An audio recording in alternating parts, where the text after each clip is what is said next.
Uma vlogs and stories. Hello అండి, అందరు ఎలా ఉన్నారో కమెంట్లో చెప్పండి. నేనైతే మస్తు బాగున్నా. ఈరోజు తెల్లవారుజామున 4 గంటలకు లేచిన వెంటనే బయటకు వచ్చిన. అసలు ఏమన్నా వాన పడుతుందా? గా లైట్ ఎఫెక్ట్కి పైన నుంచి వాటర్ పడుతుంటే వర్షము, అది కొంచెం భయంకరంగా అనిపించింది నాకు. నేను అందుకే జూమ్ చేసి వీడియో తీసినాను. మా ఆయనకి మా తాతకి ఇద్దరికి పత్తి కూలి దానికి వెళ్తారు కదా వీళ్ళు. ఇంకా ఆలోచించుకుంటా ఉన్నా, వంట చెయ్యనా వద్దా, ఇంత వర్షం పడుతుంది కదా, పత్తి ఏం గిలుతారబ్బా వాళ్ళు అని ఆలోచిస్తూ ఉన్నా. కాకపోతే ఇంకో థాట్ వచ్చింది, ఇంకా చేయడం అయితే చేస్తే అక్కడ అయిపోతుంది కదా, ఉంటే వెళ్తారు లేకపోతే లేదు. ఇంకొకటి, అన్ని చోట్ల వర్షం ఏం పడదు కదా అనుకొని వంట స్టార్ట్ చేసిన. ఆ ముందు రోజు నైటే మా అమ్మమ్మ పుంటుకూర పప్పు చేయమని నిన్నది తినాలనిపిస్తుందంట. పెసరపప్పు ఎర్రపప్పు 2 కవర్లోనే నిన్నాయి. సంతకు పోయినప్పుడు అమ్మమ్మతో తెప్పించుకున్నా. ఇంకా అది కూడా డబ్బాలో పోసి పెట్టి పప్పు ఒకేసారి ఎక్కువ చేస్తున్నాను నైట్కి అయ్యేటట్టుగా. మళ్ళీ లేకపోతే రాత్రిపూట ఏం వంట చేయాలి అనేది మస్తు దిమాగ్ ఖరాబ్ అవుతుందండి. అందుకే పొద్దుగాల పూటనే కొంచెం ఎక్కువ వేయడానికి ట్రై చేస్తా. ఇంకొకటి ఏంటంటే, టిఫిన్కి పెడితే కూరలు అని అన్నం కానీ చాలా తొందరగా అయిపోతుంది కదా, మళ్ళీ మాకు మధ్యాహ్నంకి మిగలదేమో అన్నట్టుగా చాలా ఎక్కువగా పడుతుంది కాబట్టి ఎక్కువగా వండుతాను నేను. ఎప్పుడైనా వాళ్ళందరూ ఇంట్లోగానే ఉంటే చిన్న కుక్కర్లో పప్పుకి వేస్తుంటే, ఇప్పుడు పెద్ద కుక్కర్లో పప్పుకి వేస్తున్నాను. పుంటుకూర పప్పు అంటే నాకు కూడా చాలా ఇష్టము. ఇంకా మా అమ్మ పుంటుకూర పప్పులో ఉట్టికారం వేసి చేస్తుందండి, చాలా బాగుంటుంది. మా ఇంట్లో ఉట్టికారం వేస్తే ఫుల్గా తిడతారు, ఒక్కరు కూడా ముద్ద పెట్టుకోరు. అందుకే ఇక్కడ తప్పక నేను పచ్చికాయల పప్పు చేస్తా. రాత్రిపూటనే మొత్తం బండంతా నీట్గా క్లీన్ చేసుకొని గిన్నెలన్నీ తోముకుంటా కాబట్టి పొద్దున్న లేచినంటే డైరెక్ట్ వంటకు పెట్టడానికి చాలా సులువుగా అనిపిస్తుంది. లేకపోతే రాత్రిపూట మిగిలిన గిన్నెలు తోమాలి, మళ్ళీ అదంతా క్లీన్ చేసి మళ్ళీ వంట స్టార్ట్ చేయాలంటే మస్తు తిక్క అనిపిస్తుంది. ఇప్పుడైనా అస్సలు ఓపిక రావట్లేదు, ఎందుకో ఏమేం పని కూడా చేయబుద్ధి అవుతలేదు. నేను ఒక్కదాన్నే లేస్తా కాబట్టి నాకు ఇంకా లేచినంటే మైండ్లో ఇంకా అదొకటి ఇదొకటి తిరుగుతూ ఉంటుంది. నా మైండ్ ఎప్పుడు ఖాళీగా ఉండదు, ఎప్పుడు ఏదో ఒకటి ఆలోచించుకుంటూనే ఉంటాను. నేను చాలా వరకు ట్రై చేస్తాను ఆలోచనలు మొత్తం బంద్ చేసుకొని, ఒక్కదాని ఉన్నప్పుడైనా సరే ఫ్రీగా పాజిటివ్గా ఏమన్నా మైండ్లో తిప్పుకుందాము, దేవుడి పాటలు కానీ అని అనుకుంటాను. కాకపోతే అది అస్సలకి నా వల్ల కాదండి, ఎప్పటి నుంచో ట్రై చేస్తున్నాను. ఇప్పటికీ అంతే. నాకు మా అమ్మలాగా, మా అమ్మ అయినా సరే ఒక్క మనిషిగాని ఉందంటే ఎప్పుడు ఏదో ఒకటి ఆలోచిస్తూ ఉంటుంది. నాకు కూడా గట్లనే సేమ్ ఇంకా మా అమ్మలానే అనుకుంటా నేను. బయటకు వచ్చి చూద్దాం కొద్దిసేపు వర్షంలో అని ఒక 10 నిమిషాలు నేను బయటనే ఉన్నాను. ఆ వానలో ఇంక గొడుగు పట్టుకొని నిలబడ్డా. వర్షం మాత్రం ఫుల్గా పడుతుంది, రోడ్ల మీద ఫుల్గా వాటర్ పోయినాయి. అంతకుముందు కూడా బాగా పడిండే వాన నేను లేవ్వకముందు. 4 గంటలకు లేస్తే నా పని 7:30 కల్లా అయిపోతుంది. కాకపోతే ఒక్కొక్కసారి ఎక్కువగా నా పని ఉందంటే 9:30 పక్కా అండి. అంటే బయట పని కూడా ఉంటుంది కదా. ఈ మధ్య కొంచెం అమ్మకి హెల్త్ మంచిగా అనిపించట్లేదని ఏం లేవ్వట్లేదు. జస్ట్ బయట ఊడవనికే కడగటానికి ఒక చిన్నమ్మ వస్తుంది, ముందు వ్లాగ్లో చూసినారు కదా. ఇంక ఇట్లా వర్షాలు పడితే ఆమె ఏం రాదు, బయట ఊడవనికి రాదు కదా ఇట్లా. అందుకే ఇంకా ఇంట్లో ఇండ్లు కూడా నేనే ఊడ్చేసుకుంటాను. ఇంక ఇప్పుడైతే పప్పుకి పెట్టేసిన. పప్పు మళ్ళీ ఒకేసారి అన్నీ వేసిన తర్వాత పొయ్యి మీద పెట్టాలంటే లేట్ అవుతుందేమో అన్నట్టుగా నేను ఫస్ట్ పప్పులో వాటర్ పోసి పొయ్యి మీద పెడతాను. ఇంకా వచ్చిన వెంటనే అన్నానికి పెట్టేస్తా. ఆ తర్వాత ఇంకా పప్పు కన్నా చేస్తే పప్పులో నీళ్ళు పోసి పొయ్యి మీద పెట్టినాక ఒక్కొక్కటి నిదానంగా వెనకాల కోసుకుంటూ ఉంటాను. అన్నీ అయిపోయే వరకు పప్పు కూడా ఉడుకుతుంది, అంటే ఉడకడం స్టార్ట్ అవుతుంది. ఇంకా మూత పెట్టేసరికి 2 విజిల్ అయితే ఇంకా పప్పు అయిపోతుంది అండి. అట్లా ట్రై చేస్తాను నేను. ఇంక ఇప్పుడైతే మా తాత కోసం అని ఛాయ్ పెడుతున్నాను. మా తాత లేచినట్టే ఛాయ్ పక్కా కంపల్సరీ 5 గంటలకు మా ఊర్లో మా తాతనే మైక్ పెడతారు కాబట్టి మైక్ స్టార్ట్ అయిన వెంటనే ఛాయ్ పెట్టేస్తాను. ఇంకా తాతకి ఛాయ్ ఇవ్వడానికి పోయి అట్లనే మా ఆయన ఫోన్ ఛార్జింగ్ కూడా పెట్టేస్తాను. ఇలా చేయడం నేను ఒకటే కూర, కాకపోతే టైం మాత్రం చాలా ఎక్కువ అయిపోయింది అనిపించింది నాకు. ఇంకొకటి ఏంటంటే, ఆ రోజు రాత్రంతా నా బిడ్డ అస్సలకి నిద్ర పోనిచ్చలేదు, బాగా జలుబయిండే. చూడండి ఎంత క్యూట్గా మొత్తం ముసుకేసుకొని కూర్చుంది. బయట వర్షం పడుతుంది కదా అని మా అమ్మమ్మ మొత్తం కప్పిపెట్టింది మేడంని. ఇంకా 6:30కి అనుకుంటాం. మా ఆయనకి కొంచెం లేటుగా ఉండింది, ఇంకా తను కూడా ఇంట్లో నుంచి వెళ్ళిపోయిండు. నేను పిల్లల కోసం అన్ని బిస్కెట్లు కొనుక్కొద్దామని అశ్వితని ఎత్తుకొని షాప్కి పోయొచ్చింది. కానీ బయట అసలు ఎంత బాగుందో వెదర్, క్లైమేట్ అంతా చూస్తుంటే దాని నుంచి పక్కనకి కదలబుద్ధి కాలేదు. నా చింతల్ని నాకు ఒక పువ్వు పెట్టింది, పాపం అనుకోకుండా అది జారి కింద పడిన దానికి తొంగి తొంగి చూస్తుంది. మళ్ళీ పువ్వు అడిగింది. మళ్ళీ అది నాకే పెడుతుందంట. అడిగింది కానీ ఇంకా నేను ఇవ్వలేదు. ఇంట్లోకి వచ్చినాను. ఆ ముందు రోజే మురుకులు చేసుకునింటిమి మేము. మళ్ళీ దసరా పండుగ చేసుకునేవి అయిపోయినాయి. మళ్ళీ దీపావళి పండుగ కూడా చేసుకునింటిమి.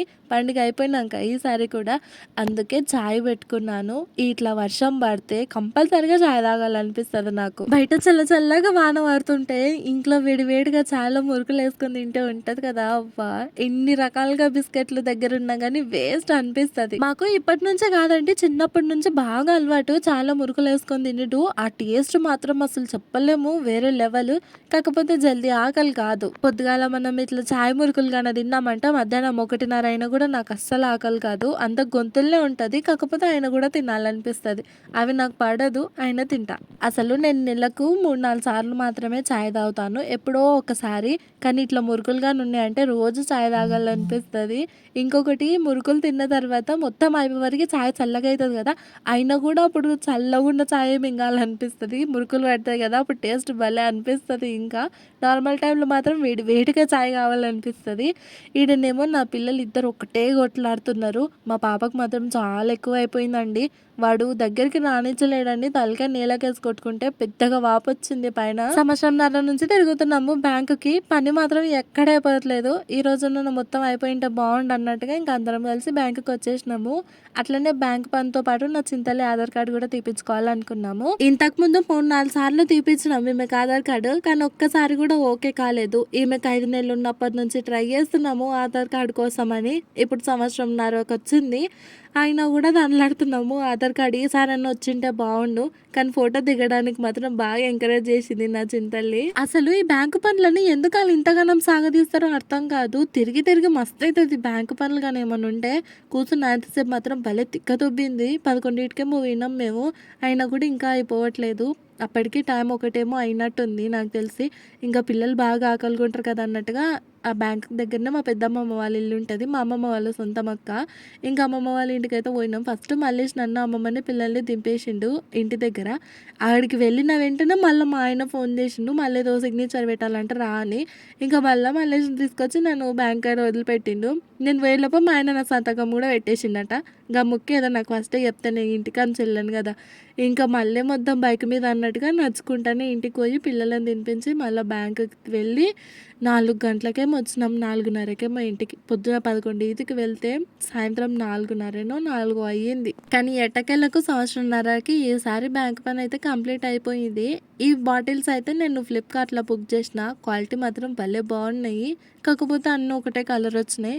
నాకు తెలిసి నేను అన్ని ఒకటే కలర్ కూడా బుక్ చేసినానేమో అనుకుంటా. ఈ బాటిల్స్ మీద చిన్న వైట్ బోర్డ్ లాగా ఉంది కదా, అదేంటంటే ఎవరిది వాళ్ళ బాటిల్ అన్నట్టుగా నేమ్స్ రాసుకోవడానికి ఇచ్చిండ్రంట.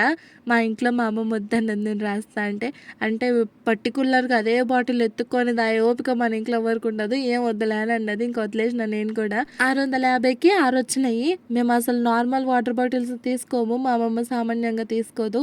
ఏది తీసుకున్నా కానీ మా అమ్మ క్వాలిటీ చెక్ చేస్తుంది ఫస్ట్. ఈ వాటర్ బాటిల్స్ అయినా సరే బాగా గట్టిగా ఉండి మంచిగా ఇంకా పోవులే తొందరగా అనిపిస్తే మాత్రమే తీసుకుంటుంది. సొట్టలు పడినట్టుగా లేకపోతే ప్లాస్టిక్ వాసన ఏ మాత్రం అనిపించినా కూడా ఇదే కాదండి, ఏదైనా సరే ఫస్ట్ క్వాలిటీ ముఖ్యము, ప్రైస్ గురించి వదిలిపెట్టాలి అని ఆలోచిస్తుంది మా అమ్మమ్మ.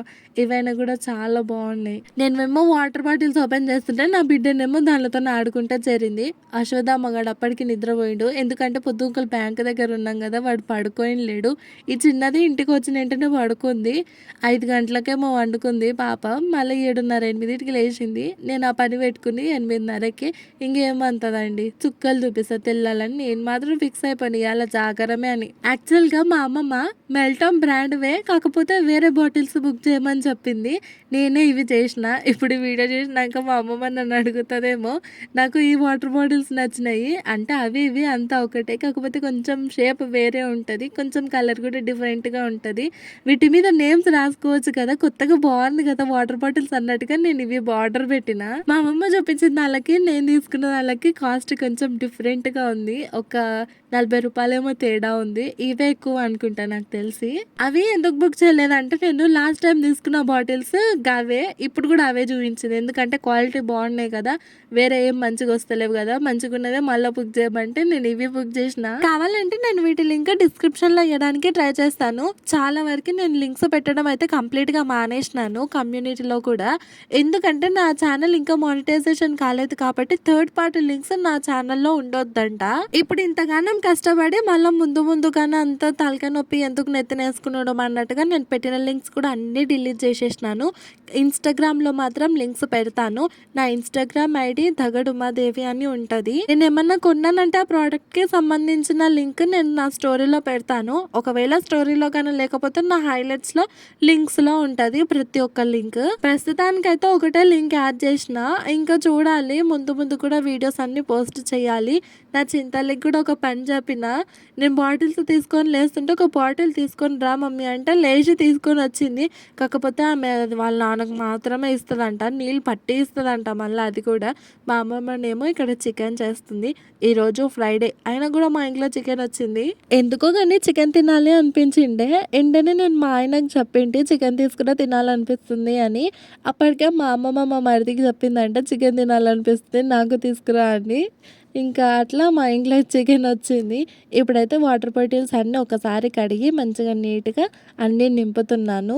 ఓ దిక్కు నేను పైన నింపుతుంటే, ఓ దిక్కు ఆమె కింద పట్టుకొని గుంజుతా ఉంది. ఇంకా వాటర్ బాటిల్ నింపి ఓ పని చెప్పిన తీసుకుపోయి మీ నాన్నకి ఇచ్చేయపోమని. అది తీసుకుపోవడానికి కూడా కష్టమే అల్లాడుతుంది. ఆ వాటర్ బాటిలే మొయ్యలేంది. ఇంత కోపం వస్తే తలకాయ నేలకేసి కొట్టుకొని ఇంతగానం గొడపలు కట్టిస్తది. ఇంకొకటేమో బాగా కోపం వచ్చి ఏంటిదంటే అవి ఎత్తేస్తా ఉంటది. అశ్వత్థామ వాడిని కొడుతది. మా మీద అరుస్తది. వాయబ్బో! నా బిడ్డ కాదండి అది పెద్ద పిడుగు. ఇంకా మా కాడికి చికెన్ అయితే అయ్యింది. మా మరిది కోసం చికెన్ సెపరేట్‌గా తీసి పెట్టింది అమ్మమ్మ. ఇంకా తనకి ఇష్టం వచ్చినప్పుడు ఆయన చేసుకుంటాడు. మా మరిదికి అందరికి కలిసి చికెన్ చేస్తే నచ్చదు పెద్దగా. ఆయన కాడికి సెపరేట్‌గా తీసి పెడుతూ బాగా మాడిపోయేటట్టుగా ఫ్రై చేసుకొని తింటాడు. ఈడున్న చింతలే చూడండి అశ్వత్థామ గాడు పడుకుంటే వాడిని లేపుతుంది. ఏమంటున్నానంటే జోజోనంట. వాళ్ళ అన్నయ్యని జో పెడుతుందంట. భలే కవరింగ్ చేస్తాడండి. ఇంకింతేనండి ఇవాల్టికి వీడియో. మళ్ళీ వ్లాగ్‌లో మళ్ళీ కలుస్తాను. వీడియో కనుక నచ్చితే లైక్ చేయండి, షేర్ చేయండి, కామెంట్ చేయండి. మరిన్ని వీడియోస్ కోసం సబ్స్క్రైబ్ చేయడం మాత్రం మర్చిపోకండి. Bye bye.